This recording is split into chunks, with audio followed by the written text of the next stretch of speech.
When the Buddha was walking along a stream one day, there was a yogi who suddenly started walking across the water because of his miraculous powers. And the Buddha said to him, "Hey, hey, hey, come back. There's a ford just 50 yards up the river."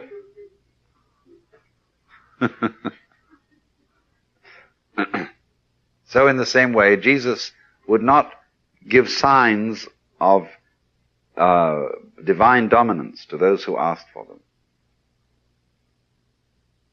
But the church, in later times, you see, has put him on a pedestal so that the whole doctrine is rendered ineffective. Just like that.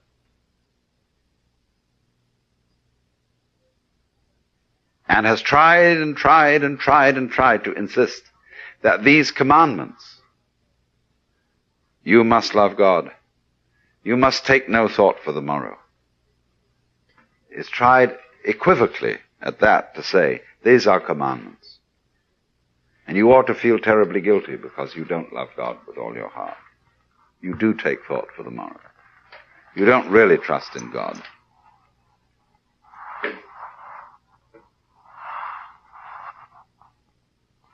And for 2,000 years it's taken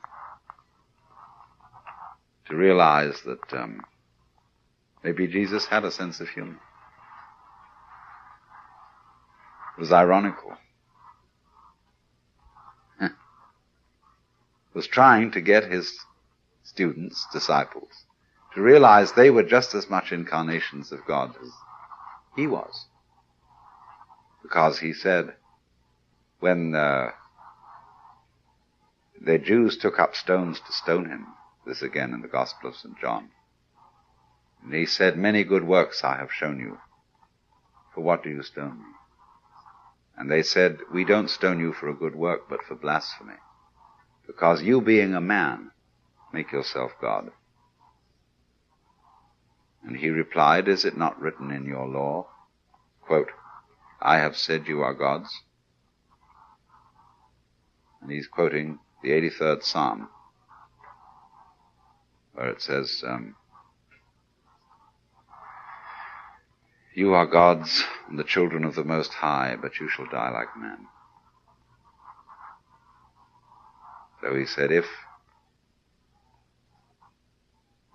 I say I am a son of God, which means son of in Hebrew, or in Arabic, it means of the nature of. When we say, you're a son of a bitch, it means you're bitchy.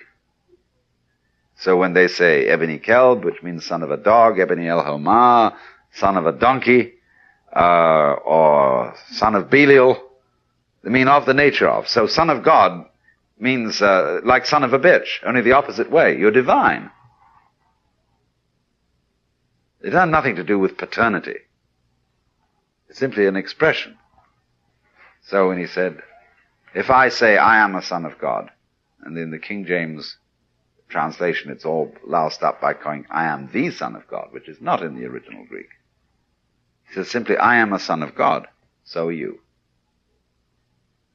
Only you can't realize this, that you're a son of God, while you're still hooked up on the idea of legal righteousness, that you can, by the effort of your own separate conscious will, do the divine acts. You have to let go of yourself. You have to abandon that situation before you can be enthused, transformed, and inflamed with the divine spirit. So what he does throughout that whole Sermon on the Mount, then, is to make a caricature of legal righteousness. One of the funniest ways in which he did this was in the parable of the Pharisee and the publican. This was most ingenious. He tells a story, you see, of the Pharisee goes into the temple, goes straight up to the front seat, stands up before the altar and says, "Oh God, I am not as other men are.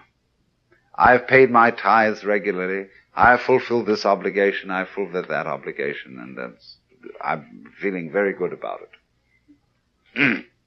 You know, just like the senior warden of the vestry in the Episcopal Church, or a Knight of Columbus.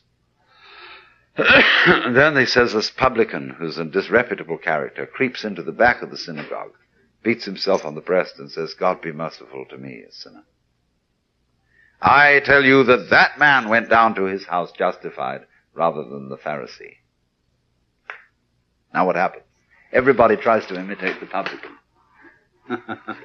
Now the Pharisees creep into the back of the church, beat themselves on the breast and say, God be merciful to me, a sinner, because they think that's the way to do it. Now you see, telling that story has an effect. It has taken away the possibility of being the genuine publican as distinct from the phony Pharisee, because now the moment you're trying to be genuine, you're being phony.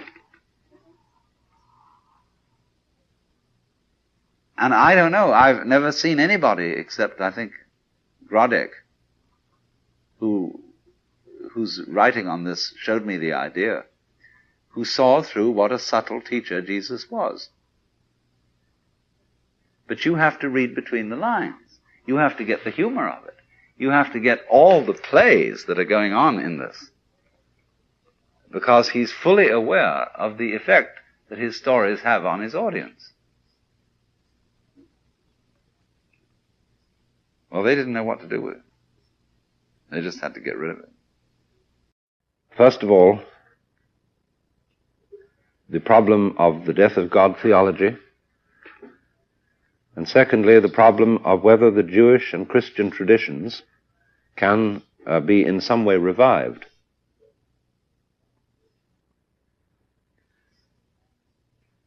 Today, I'm going to talk about the future of religion in the first session from a social point of view, and in this afternoon session from an individual point of view. And what we are going to look at is a rather strange idea, which Frederick Spiegelberg, who has taught the history of religions at Stanford for many years, calls the religion of no religion. A curious thing that has many aspects to it. He wrote a very interesting book about it years ago, which has unfortunately sort of disappeared from the market. I met Spiegelberg in 1936 originally, as a refugee from Hitler in England. And he had just come out with the idea of the religion of no religion, and it immediately struck a responsive chord in me because I was involved with the study of Zen, which in a way is the religion of no religion. In Zen, for example, a famous story tells of one of the monks who was pestering his teacher as to how he was making progress in his study of Zen. And the teacher said, you're all right, but you have a trivial fault. And what is that? He said, you have too much Zen. Well, the student said, don't you take it for granted that a person who is studying Zen would be interested in it, thinking about it, talking about it? And he said, the teacher said, no, it turns one's stomach. So another monk who was standing by said, well, why is this? He said, when it's like an ordinary everyday conversation, it's much better. And so it has been a principle of Zen throughout its whole history, that if somebody asks you a religious question, you give a secular answer. What is the ultimate meaning of Buddhism?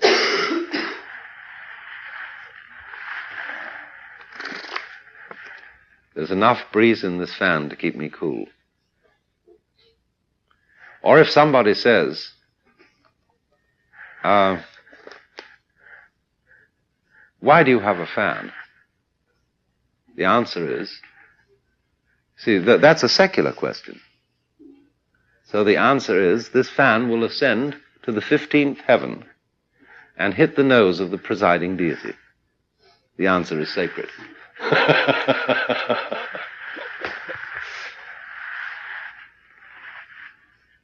There is a Latin saying from the poet Lucretius, tantum religio potuit suadere malorum. Too much religion is apt to encourage evil. And so, somehow, always, I'm suspicious of religious people. When somebody comes on with a great spiel about idealism and what you ought to do and this and that, I know he's a rascal. But when I meet somebody who from the very beginning of our association admits that he's a rascal, I feel safer. And that's the reason why when men are friendly with each other, I don't know about women, because that's their private world and I'm not privy to it. But men who are fond of each other call each other's bastards and all sorts of uncomplimentary names. Hey, you old son of a bitch, how are you doing? See? That means that we recognize that we have in common something which in Hebrew theology is called the Yetzer Hara. This word in Hebrew means the wayward spirit. And according to Hebrew theology, when God created Adam in the beginning of time, he put in his heart the Yetzer Hara. And that was, in other words, a predisposition to be ornery, to be difficult, to be non-cooperative, to go off on his own in some way. Christians don't admit this. They have no doctrine of the Yetzer Hara, which is why Hebrews have more humor in religion than Christians do. There are some exceptions to this. For example, G.K. Chesterton, a great Catholic, had wonderful humor, and some Catholics have this. But by and large, the Christian religion is serious. But the Hebrew religion has always a slight twinkle to it. If you see a play like The Fiddler on the Roof, the Hebrew can talk to God on a kind of a man-to-man basis. But the Christian is always cowering, fundamentally. Too big a load of guilt because of not admitting, not realizing that it was God himself who was responsible for the waywardness of human nature, for the Yetzer Hara. I call the Yetzer Hara, in English translation, the element of irreducible rascality that is in us all. And Jung spoke of this a great deal when he when he addressed himself to the problem of the assimilation of the evil in us. Once upon a time, Jung met a man in whom he could find no human failing whatsoever. And this man seriously disturbed him. He said, I have at last met a genuine saint. And he was so worried that he thought that he should take his own life in order and reform himself. He said, a few days later, I met the man's wife. And never again have I been subject to this temptation. Not because his wife was the sort of person who said, well, you should try and live with my husband. That wasn't the idea at all. It was that his wife contained the saint's shadow side. He drove her to desperation because she had to reflect all the repressed things in her husband. So, Jung saw through it and never again was tempted to be a saint. I have a most amusing friend who lives with me here on this boat, the artist Jean Varda. And he is always in danger of being beguiled by saints. Someone comes around who he is sure is a completely saintly person, and then suddenly there's a frightful disillusionment. it always turns out that it wasn't that way at all. So one has to be very suspicious of all pretensions to goodness and to sanctity, because they do not recognize the Yetzer Hara, or the element of irreducible rascality that is in us all. And this then is why preaching, a preached religion, is a failure. The whole lesson of history is that preaching doesn't work. That preaching is really a form of moral violence, of trying to change human conduct by saying, look, if you don't mend your ways, there's going to be a terrible thing happen. Either the police are going to catch you, or hellfire, which is of course the celestial police force, is going to catch you, or a dreadful doom is going to occur. You realize that before the Second World War, beginning with Remarque's book, All Quiet on the Western Front, there was an enormous propaganda against war based on the horrors of war. And in Japan, they had innumerable movies taken during the First World War, which was an unbelievably brutal Holocaust, where those British and French generals really sacrificed men. Do you know that on the day that the armistice was declared and the victory was announced for the Allied forces, when the commanding officers ordered 3 cheers for His Majesty the King, a great many of the men blew raspberries instead? It was an absolutely inhuman thing. Well, the Japanese had all these very uncensored photographs and movies, but this did not deter the Japanese from trying it themselves. Because horror, the doom, has a fascination for everybody. The same thing, kind of vertigo, which one gets looking over a precipice, the temptation to jump. I know a young man, I did know him, he's dead. He had tried everything. He had tried all possible changes of consciousness, all possible drugs and experiments. And finally, he did something to die. And I am sure I know why. He had to find out what death was about. He'd found out everything else, but he was completely fascinated. And so always, when you paint the picture of doom, and say, this is what's going to happen to you if, you're simply asking for trouble. People will go to their doom. And so the preaching lesson is no good. The only way to change human behavior is to woo instead of preach, to make love instead of threatening disaster, to point out how glorious something could be, and in some way to live it. And this is the real, if it has any meaning and if it has any guts to it, the idea of make love, not war, would be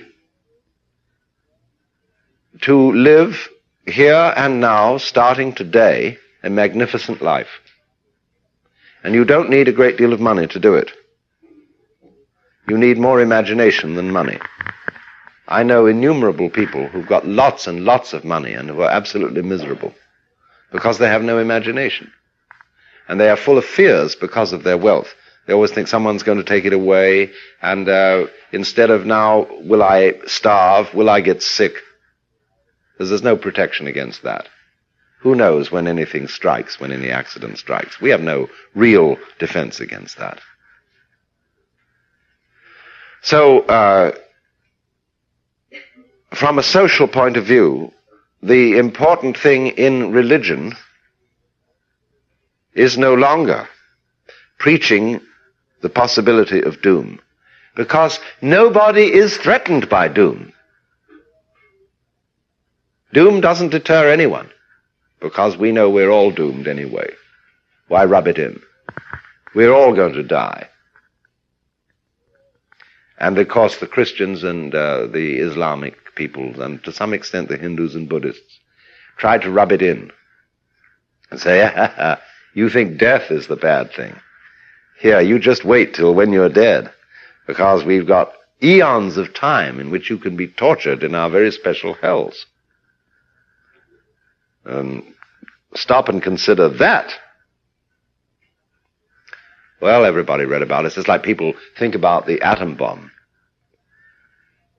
Nobody is any more deterred by thinking about that.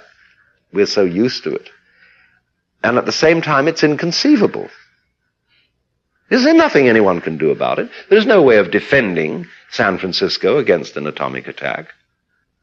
So therefore, everybody stops thinking about it, because it's insoluble. So the terror thing does nothing. If anything at all, we would say, okay, let's get it over with, so we don't have to dread this anymore. Push the button and end it. So what is necessary to do instead, and not for any reason that there might be death and hell at last, but to get up the nerve to live the joyous, good life today, using imagination rather than money. And the difficulty for Jews and Christians, in particular, other people have difficulties too, but the difficulty for them is the feeling that if you do presume to live the good life today, you will make the gods mad. It's like saying to people, you may well laugh now, but you just wait. What's going to happen to you?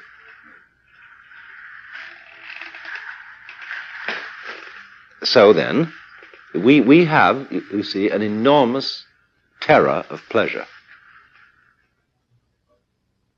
of enjoying ourselves. Because when we enjoy ourselves, we feel guilty.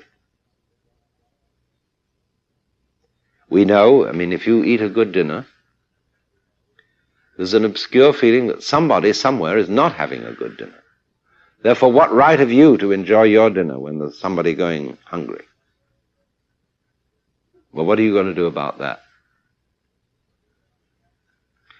If it just gives you a bad digestion because you can't assimilate your own dinner, that does no one any good. It doesn't do the hungry person any good. It doesn't do you any good. Guilt, in other words, is an absolutely 100% destructive emotion. And one of the real reasons why people don't do anything about the hungry, and something could be done about it, is their guilt hang-up. They'd rather be guilty than practical. It's perfectly possible to abolish starvation throughout the world.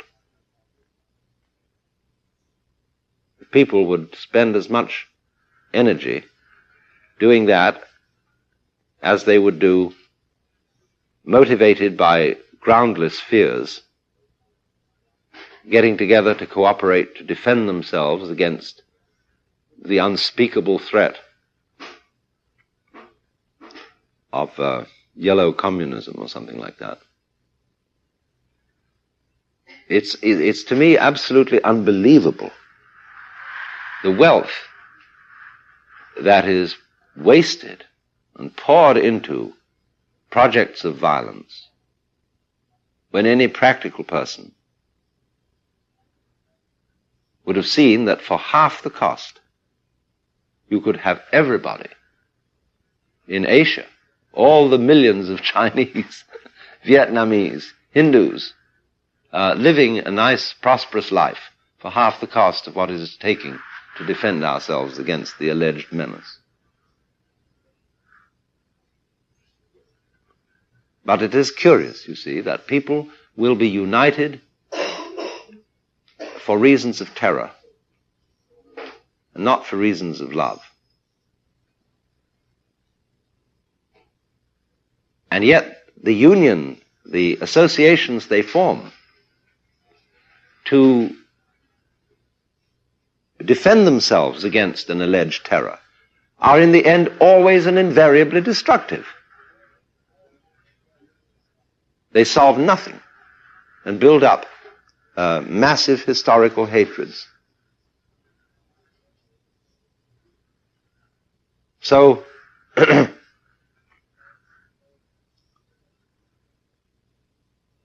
if there is to be any sort of future for religion, it's one of the most obvious lessons of history that it must stop preaching and do something else. I was a minister in the Episcopal Church. I was a university chaplain at Northwestern for 5 years. And finally, when I got through with it, the thing that embarrassed me most of all was preaching. You see, the problem of being a minister, and you have your collar turned round, so on, is that once you set yourself up in that position, people look at you and say, they start respecting you. Cops don't give you tickets. They give you a discount at the liquor store. You get all these funny little privileges. And why? Well, people say, you're living vicariously for us the good life that we don't live. See? Now, what does that mean? It means essentially this, that you don't screw around. That's all. And that's all. Because if you take the practical test, what do the churches do socially today? They are not interested in anything.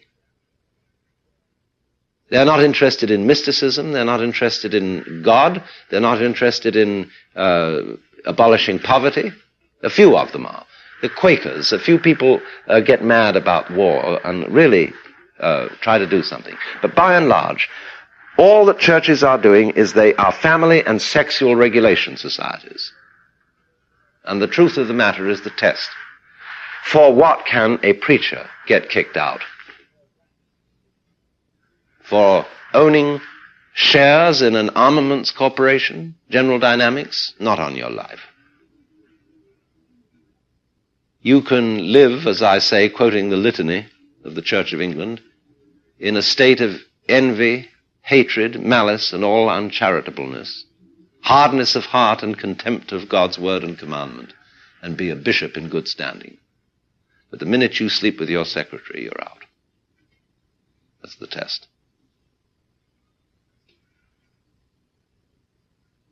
And after all, even sleeping with somebody in an irregular way is a loving thing to do. It's not a hateful thing to do. It's an action of affection. However, whatever rationalization you may bring forth to show that it shouldn't be done, Jesus certainly regarded it as one of the minor sins and was far more angered by the money changers in the courts of the temple than he was about the woman taken in the sin of adultery. And yet this is magnified. This is the thing. So this whole position of a religion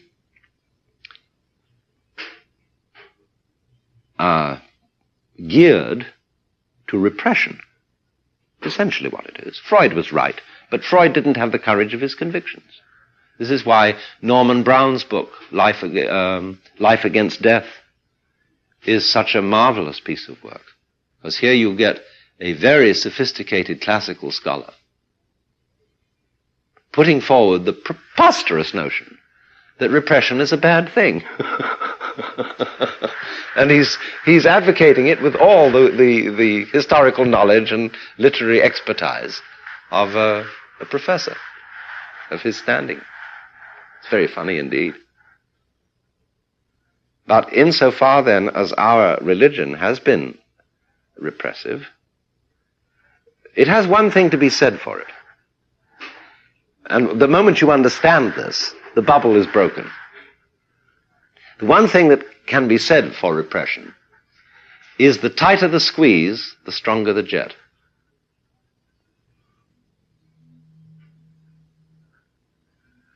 And so, in a way, sex has been made more exciting by making it forbidden. But that's the purpose. In other words, if we go back to the origins of Christianity in Rome, the civilization of Rome, where,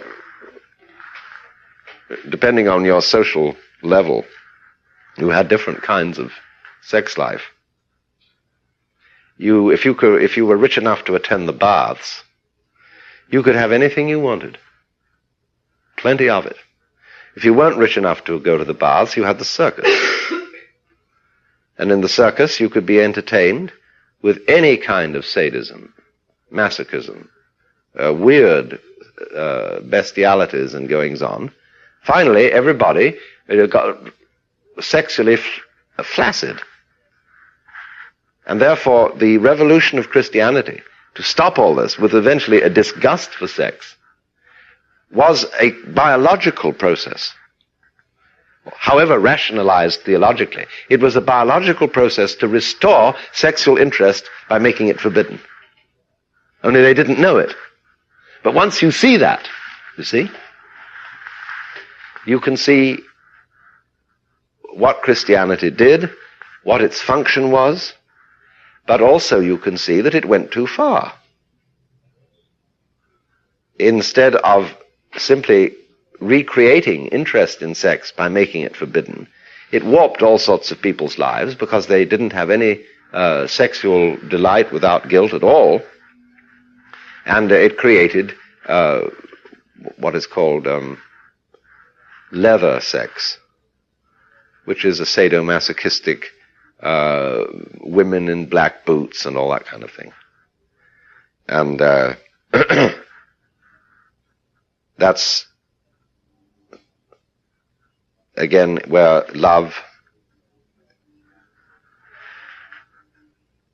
through its frustration, turns into violence, and where orgasm is confused with pain. There's always that possibility, you see, of we are getting our wires crossed.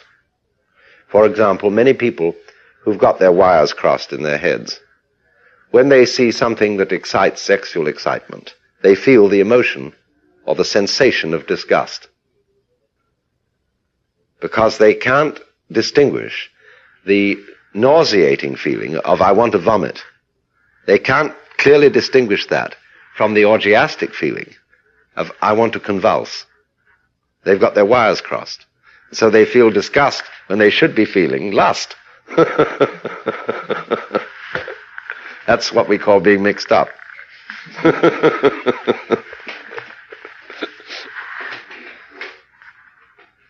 So then, from a social point of view,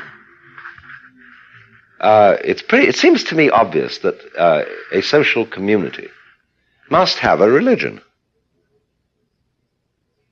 And above all, a religion about which we all agree. There's no point in having a religion about which we don't agree.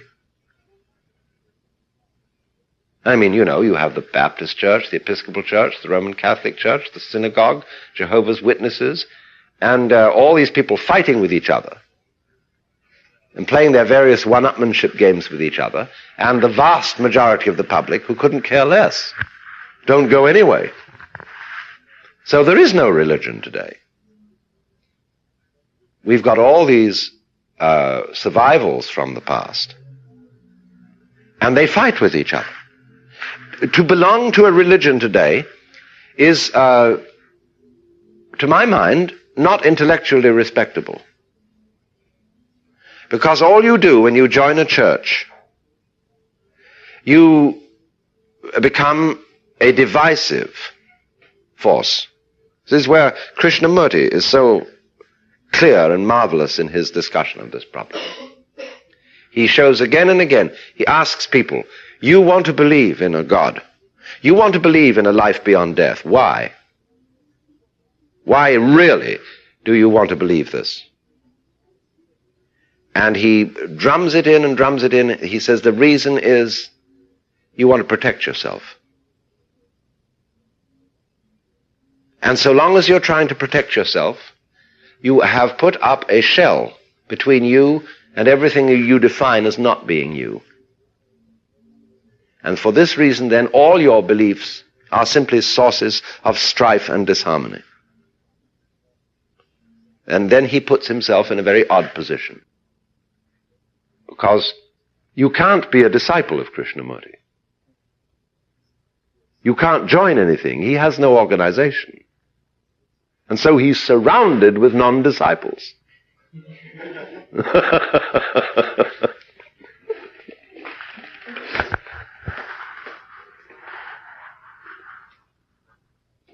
And he gets terribly frustrated because he keeps seeing that the people who follow him and who come and listen to him, they just don't understand what he's trying to get across.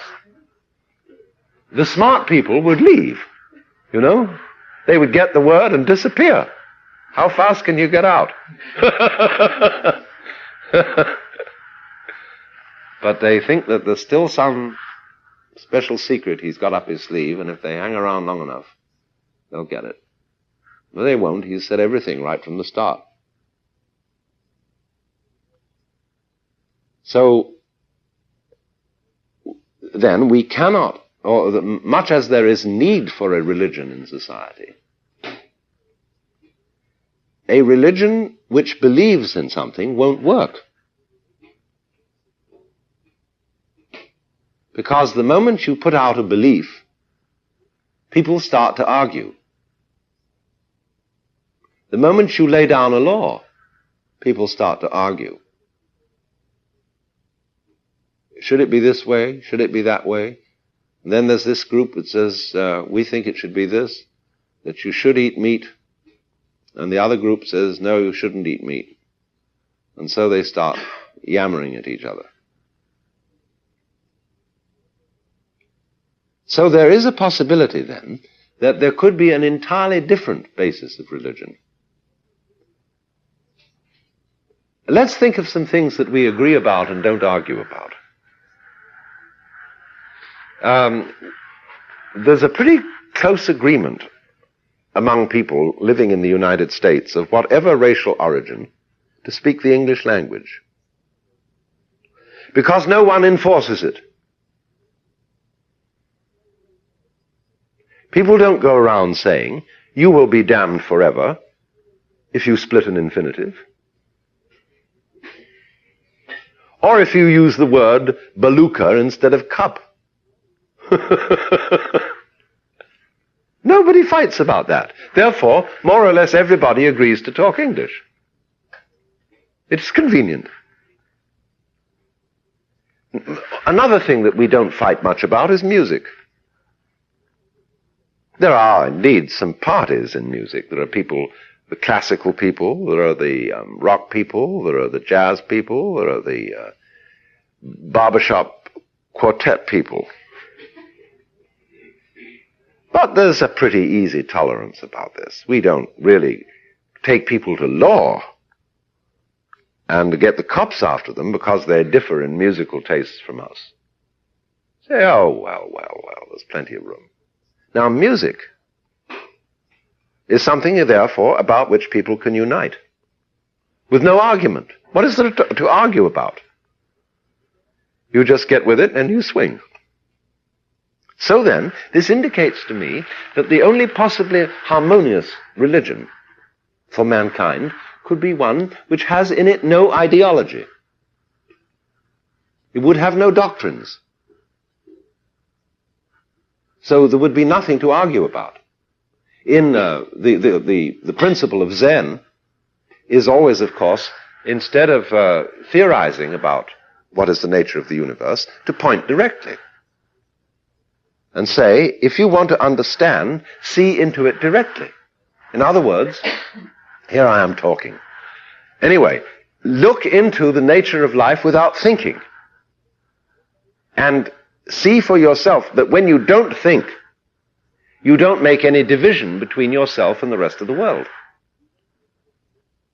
You cannot point to the distinction between your 5 fingers. You can't lay your finger on the difference between your fingers. And in the same way, you cannot touch the difference between yourself and someone else. The difference is a concept, a propriety, a churlish propriety at that. This is mine, this is yours. Yeah. But when you stop the theorizing, you stop the thinking, then you don't divide. Then the world is what Buddhists call in its state of suchness, just like that. So then, it is for this reason that if there were to be a religion about which people could really unite, it would have to have no doctrine, no law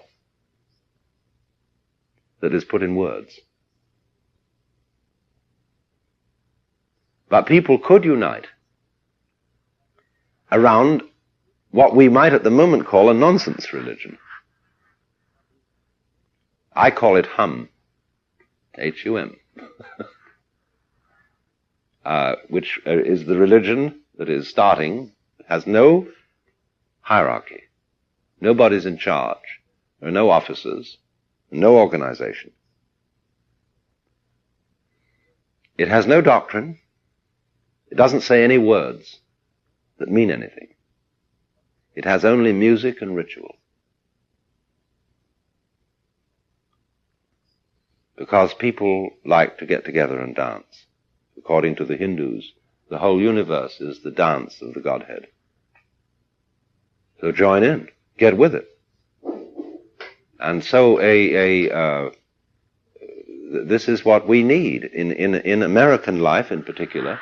We don't have any joyous social assemblage. Figure that. We don't.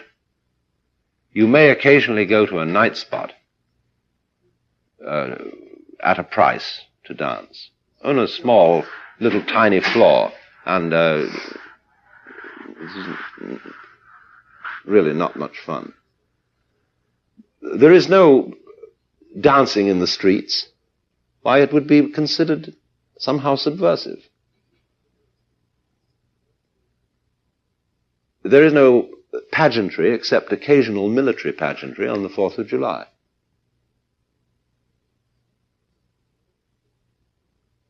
There is absolutely no occasion upon which anyone and everyone, as people who live on this geographical expression called the United States, there is no occasion on which we get together for a kind of ritual of mutual agreement and love and so on. It doesn't exist. That's what the rites of a religion were supposed to be. They were the orgies. We think now we misuse the word orgy. We think orgy means simply when all the sexual rules are suspended and you do anything you like. That's because we've made such a big repression out of sex.